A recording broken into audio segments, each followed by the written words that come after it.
Yan, good afternoon po mga ka-viewers at welcome back ulit sa aking channel mga ka-viewers. Yan, so meron na akong nire-repair dito mga ka-viewers na isang electric fan.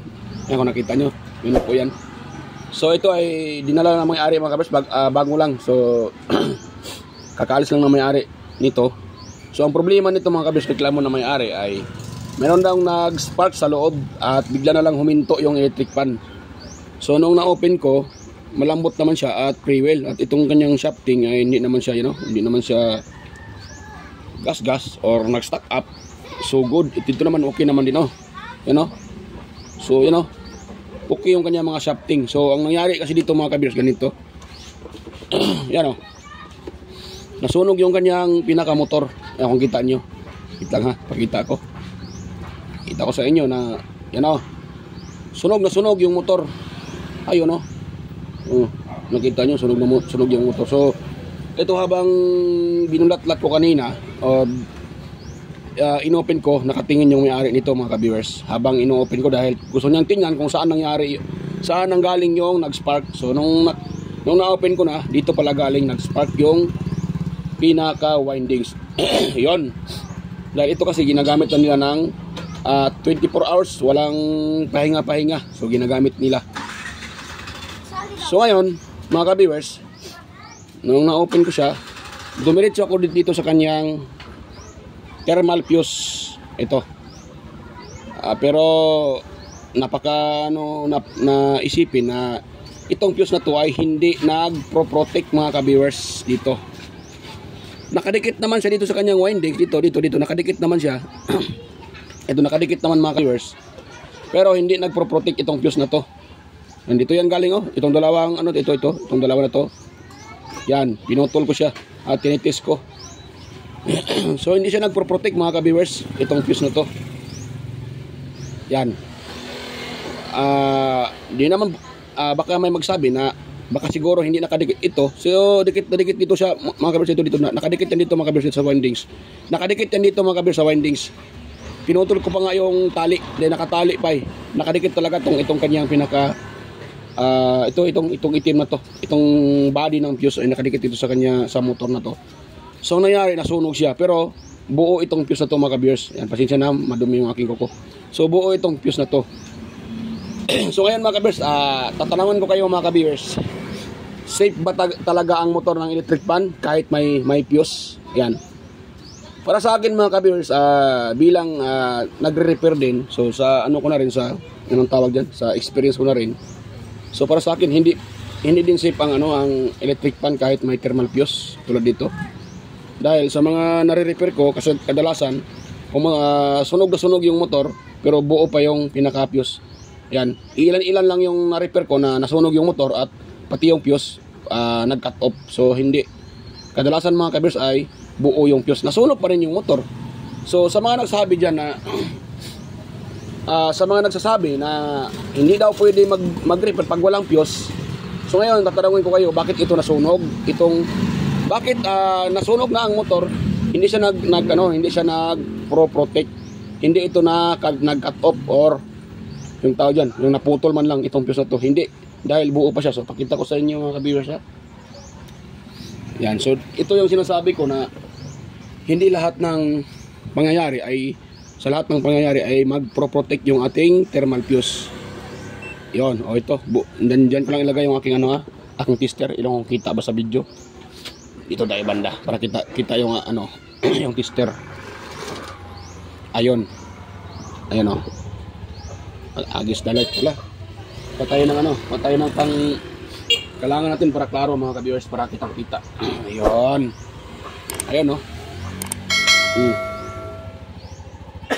Excuse po.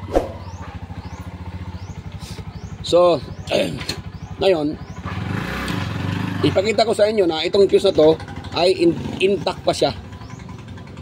Sunog na yung pinaka-motor, itong pinaka-motor na to, pero intact pa yung fuse. Ayan, sunog na yung motor pero intact pa yung fuse. Nakita nyo naman mga ka-viewers, sunog na sunog.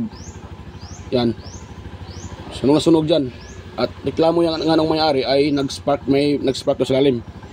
So ayan, sunog yung motor, putol-putol na yung mga winding. So ngayon ititest natin ito para baka naman sabihin nyo dyan na ako ay nagsisinungaling. So para makita nyo rin mga ka-viewers. Ayan, dahil mayroon namang hindi naniniwala talaga na kung ano daw, ang fuse daw ay kahit na mag-repair walang fuse, hindi daw pwede. Yan o. Oh, nakita nyo ba? Buong buo yung fuse, hindi nag-cut off. So yan. Itong video to ay hindi ko na sana bibidyohan mga ka-viewers dahil yung may-ari nito ay nag-back out na. So ayaw na daw niyang ipapa-repair ito. Sabi niya, hindi niya na ipapa-repair. Sabi ko, pwede naman itong salpakan ng panibagong motor o ibang motor. Sabi niya, wag na ran daw. Yan, hindi na lang niya ipapa-repair. Bili na siya ng bago. So sabi ko, okay lang. Wala naman tayong magagawa pag ayaw ng customer. Pero hinanapan ko pa rin siya ng way para hindi siya makaano. Yung gasto ay hindi masyadong mahal. Bago nga, pero paano naman pag lalo ngayon ay hindi na gaano ka garantisado yung mga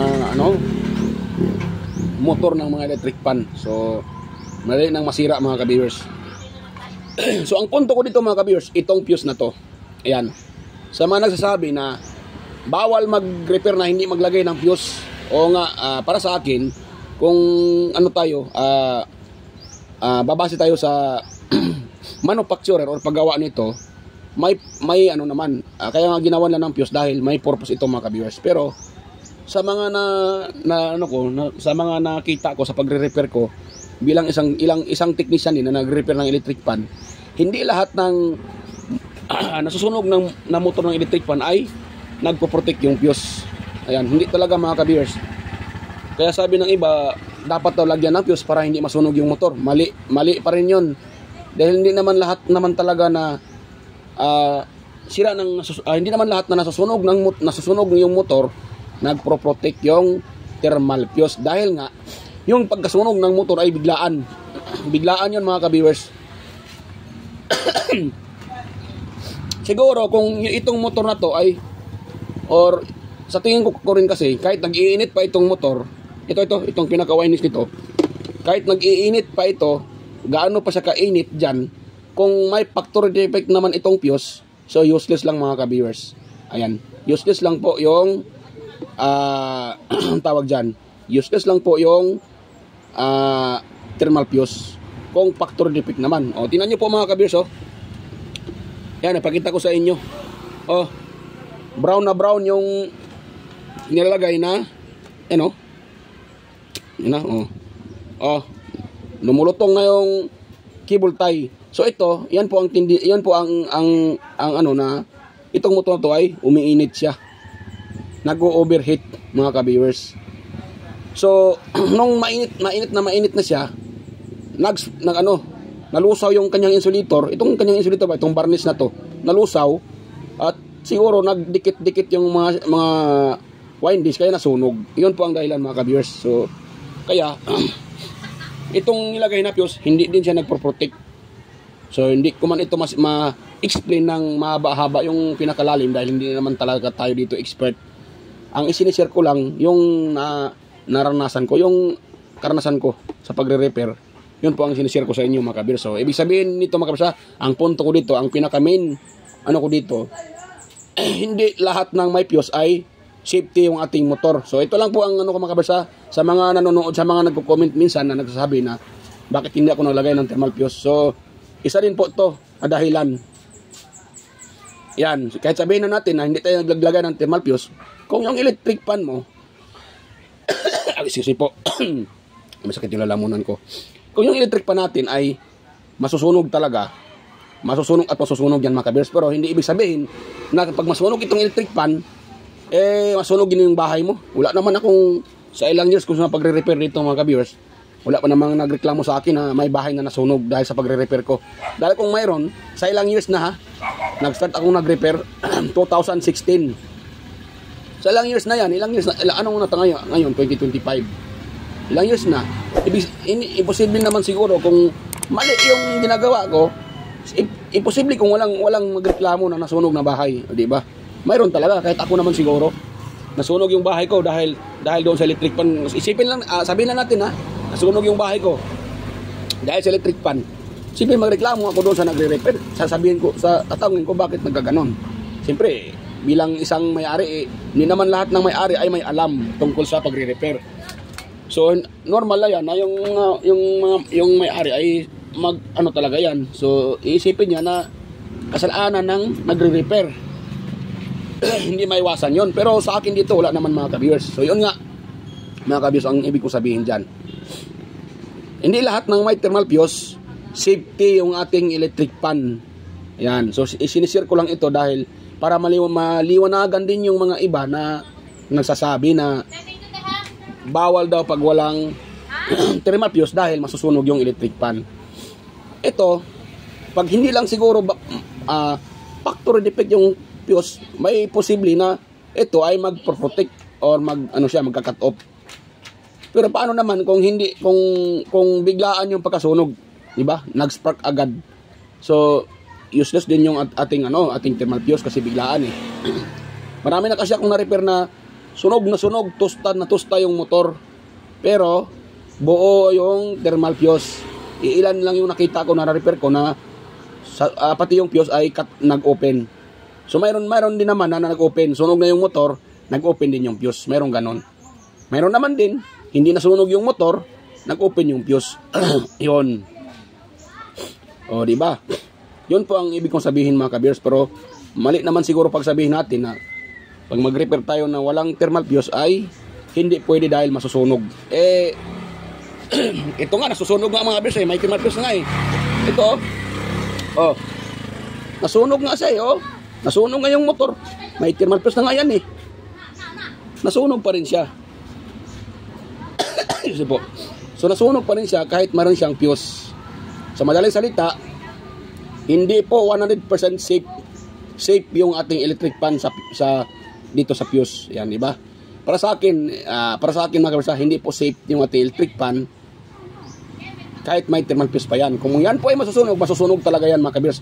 Yun lang po yung aking masasabi dyan. So sa mga ganitong senaryo na nag-spark yung electric pan, biglang nag-spark, nasunog, pero buo pa yung motor. So anong ibig sabihin dyan?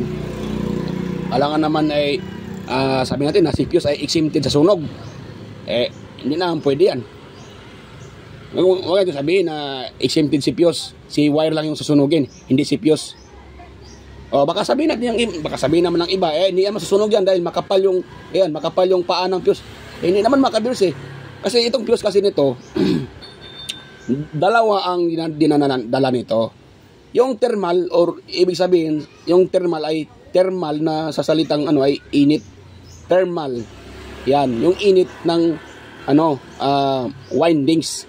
Kahit anong yung nilalagyan ng thermal, ang purpose dyan, dahil sa init, sensor siya. Pag ma-detect niya na init na, mag-open ito dahil may nakalagay dito na ilang degrees Celsius.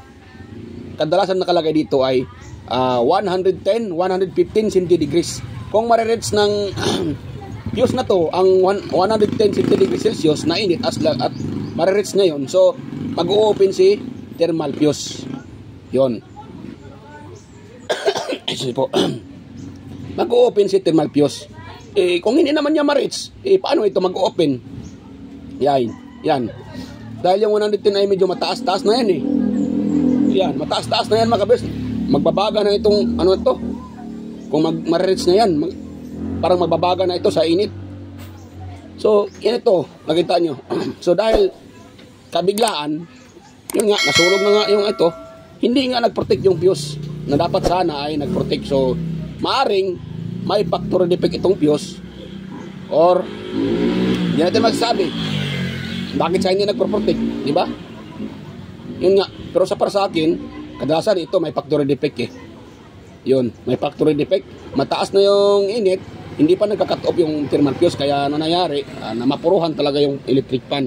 Pero kahit naman mga kabers na mapuruhan ito, hindi naman ibig sabihin na masusunog yung bahay nyo. Hindi ako naniwala dyan mga kabers na masusunog yung bahay. Pero lang yung wirings nyo mismo ang nag-apoy, yung breaker nyo, yung pinaka-wiring nyo sa bahay, ay sigurado masusunog yung bahay nyo. Pero pag dito lang sa electric pan, ito kasi pag once umiinit at nag-spark ito, mawawalan ito ng contact. So pag mawala ng contact, wala nang dumadaloy dito na kuryente. Alangan naman, di ba? Sabihin na natin yung isang linya ng wire.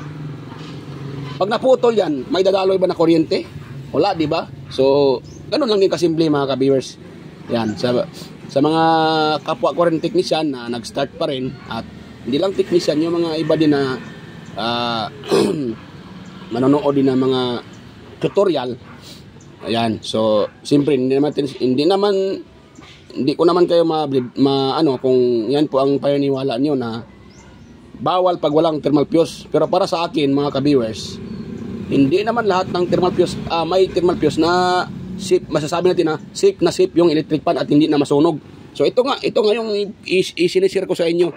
Ipinapakita ko sa inyo na hindi lahat ng may thermal fuse ay safety yung motor, hindi na masusunog. So mali yun mga ka-viewers. Yan, masusunog pa rin yan kung masusunog talaga yung motor. Katulad nito, buo na buo yung fuse, sunog na yung motor. So ganun, ito pangyayari na to. At hindi lang ilang beses, hindi lang isang beses ako naka-repair. Madami na mga ka-viewers, sa tagal na ako nang nagre-repair. Madami na ako na-repair na ganito na sunog yung motor, buo pa rin si thermal fuse. Ayan mga ka-viewers. So yan mga ka-viewers, sana po mayroon kayong nakuhang kunting ideya mga ka-viewers ha. Sana po mayroon kayong nakuhang kunting ideya sa aking isinishare sa inyo na tungkol po sa ating electric fan. At isa lang pong masasabi ko mga ka-viewers, alagaan natin yung ating electric fan. May thermal fuse man yan o wala, isa lang masasabi ko, dapat marunong tayong maglinis ng electric fan, marunong tayong mag-maintenance. Ano ba yung ibig sabihin kong maintenance na yan? Dapat yung electric fan natin linisan at patakan natin dito ng itong pitakang pinakabusing na. Kung pwede every 3 months, yan o dito, yan. 2 months ba or 3 months, patakan nyo ng oil dyan. Ayan. Kung ayaw nyong i-open ito dahil natatakot kayo na masira yung motor, pwede nyo namang yun dito. Dapat mayroon kayong anong tawag dyan. Ganito. Ganito. May nozzle. Papasok nyo lang dito. Dito. Yan. Yan o. At patamaan nyo yung itong kanyang pinaka-shafting. So na yun. Ito. Patamaan nyo ito. Ayan. Ito. Patamaan nyo ito. At iganon nyo. Kung dito kayo naglagay, iganon nyo. Siyempre yung oil, pupunta yan doon dito sa pinaka-busing. Yan o. Sa pinaka-busing na yan. Yan lang po yung technique dyan mga kabers. Kung ayaw nyong i-open ang electric fan dahil takot kayong masira or maputol yung mga winding. So ganun yung pong gagawin nyo. Huwag nyo nang i-open. Yan. At pinakamahalaga sa lahat, kung electric fan nyo ay mahina ng umikot, huwag nyo nang gamitin mga ka-viewers. Ayan. Kailangan nyo nang unang-una nyong gawin dyan, lagyan nyo ng oil. Kung nilagyan nyo ng oil, itong itong dito, at saka itong sa unahan, may oil na yan ha. Tapos iniikot-ikot nyo, matigas pa rin, maganit siya ikutin, hirap makaikot. Ibig sabihin yan, may problema na yung shafting at saka yung pinakabusing yan. So wag nyo nang gamitin mga ka-viewers, please lang. Wag nyo nang gamitin para yung inyong electric fan ay hindi masusunog. Yan. Yan lang po ang pinaka the best na gawin para yung electric fan nyo ay hindi masunog. Wag nyo pilitin, mahina na yung ikot, dahil nagtipid kayo, hindi nyo na dinala sa technician or hinayaan nyo lang. So ang mangyari dyan, masusunog yung electric fan nyo, masasira. So katulad dito, nasunog na nga siya. Buo yung fuse, sunog yung motor. So hindi totoo yung sinasabi ng iba na yun na nga, bawal mag-repair na hindi maglagay ng thermal fuse. Ito sinishare ko lang sa inyo. So ngayon nakikita nyo naman, sunog na sunog yung motor, buo na buo yung ating thermal fuse. Ayan, sa mga hindi nakaabot sa explanation ko kanina, so ipakita ko sa inyo itong fuse na to, buo na buo, pero sunog na yung motor. Ayan o. Sa mga nagsasabi dyan na mali, na mag-repair ka ng walang fuse, so mali din yung sinasabi nyo mga ka-viewers. Ayan, sa mga nagsasabi, hindi ko naman ipinupunto na mali ano man tawag dyan, hirap i-explain. Mali din yun dahil yun na nga sabi ko. Katulad nito, ipinapakita ko sa inyo, sunog na yung motor, hindi nag-protect yung fuse. So hindi lahat pala ng may fuse ay safe na safe yung motor. Masusunog at masusunog pa rin yan.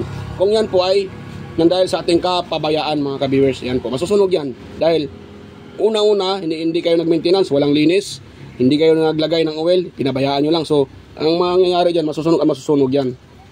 So ganoon lang po ang masishare ko sa inyo mga ka-viewers. At sana po huwag yung kalimutang i-subscribe yung aking channel at i-share sa iba mga ka-viewers. At huwag nyo kalimutang i-like yung ating video para ganahan pa tayo mag-upload. At unang-una, makatulong tayo sa iba na magustong mag-DIY at mag-repair sa bahay lang. So ayan mga ka-viewers, hanggang dito lang po yung aking video. At sana po huwag nyo kalimutang mag-subscribe. Ayan. At salamat sa inyo at sa mga manonood sa aking video. Salamat. At hanggang dito lang po at babay po mga kabiyos. Kita-kita tayo ulit sa aking next na mga upload. At nga pala, mega loud shoutout sa inyong lahat, sa mga nanonood at sumusuporta sa aking mga video at mga upload. At sa mga nagko-comment, ayan, sa mga kadikit ko dyan sa YT. Ayan, mega loud shoutout sa inyong lahat. At di ko na kayo isa-isahin. Next video na lang tayo mag-shoutout. Ayan, mga kabiyos, babay. At kita-kits ulit sa aking next na mga upload. God bless us all po, mga kabiyos. Babay po.